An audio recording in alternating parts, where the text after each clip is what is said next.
সোনারূপা কি কাজ করে, চাল না হলে না খেয়ে মরে। অর্থ, যতই ঘরে সোনারূপা এবং দামি দামি মূল্যবান রত্ন থাকুক না কেন, ঘরে চাল না থাকলে অনাহারে দিন কাটাতে হয়। একই রকমভাবে দেশ যদি কৃষিকার্যের উন্নতির চেষ্টা না করে, সেই দেশের অর্থনীতি ধীরে ধীরে নিম্নমুখী হতে থাকবে।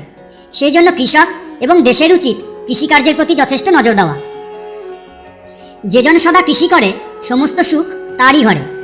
অর্থ, যে ব্যক্তি কৃষিকাজ করে জীবন অতিবাহিত করে, অর্থাৎ কৃষিকাজই যার পেশা, সেই ব্যক্তি এবং তার পরিবার সুখ শান্তিতে জীবনযাপন করেন। কৃষিকাজই তার সংসারের সকল প্রকার অভাব অনটন পূরণ করে, তাই কৃষিকাজের কোনো বিকল্প হয় না। খনা বলে বাপু সোনু পায়, বাণিজ্যের ফল কৃষিতে পায়। অর্থ, খনা এখানে বলেছেন বাণিজ্য করে যে সম্পদ অর্থ উপার্জন করা যায়, একইভাবে বাণিজ্য না করেও কৃষিকাজ করলে একই রকম সম্পদ উপার্জন করা যায়। সুতরাং এখানে কৃষিকার্যের উপরেই বেশি জোর দেওয়া উচিত। পূবে কিরণ পশ্চিমে ছায়া, সেই শস্য অমর কায়া।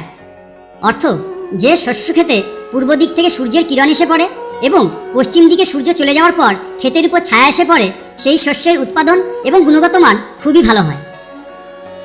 হীরামানিক থাকুক অপার, খুদ না হলেই মরণ সার। অর্থ, খুদ অর্থাৎ ভাঙা চালকে খুদ বলা হয়। আগেকার দিনের গরিব শ্রেণীর লোকেরা কম দামে এই খুদ কিনে ভাত রান্না করত। তাই খনা এখানে বলেছেন, যতই ঘরে হীরা মানিক থাকুক, দেশে খুদ বা চালের অভাব ঘটলে অনাহারে মৃত্যুকে বরণ করে নিতে হবে। হরিণের সদৃশ্য যার কান, সেই বলদের বিচারিয়ান। অর্থ, যে বলদের হরিণের মতো লম্বা লম্বা সোজা কান, সেই বলদ কৃষিকার্যের পক্ষে অতি উত্তম।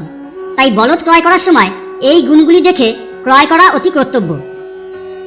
ধনের ভিতর ধানই ধন, ধান না হলে মরবে তখন। অর্থ, যে কৃষক কৃষিকাজ করে ধান উৎপাদন করে, সেই শ্রেষ্ঠ ধন উপার্জন করে। দেশের ক্ষেত্রে ধান বিভিন্ন দেশে রপ্তানি করে প্রচুর ধন সম্পদ অর্জন করে এবং দেশের অর্থনীতি শক্তিশালী করে। তাই প্রত্যেকেরই কৃষিতে মনোযোগ দেওয়া উচিত। লাঙল বলদ সবার আস, যার নাই তার সকলই নাশ।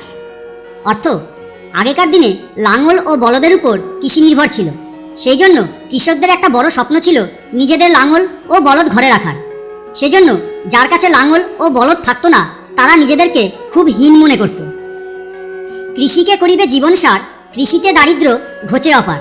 অর্থ, যে ব্যক্তি কৃষিকাজকে তার মূল পেশা হিসাবে গ্রহণ করে এবং ভালোবেসে মনোযোগ দিয়ে যদি কাজটি করে, তার ঘরে কখনো অর্থের অভাব হয় না। মা লক্ষ্মীর কৃপা সবসময় বর্ষিত হয়।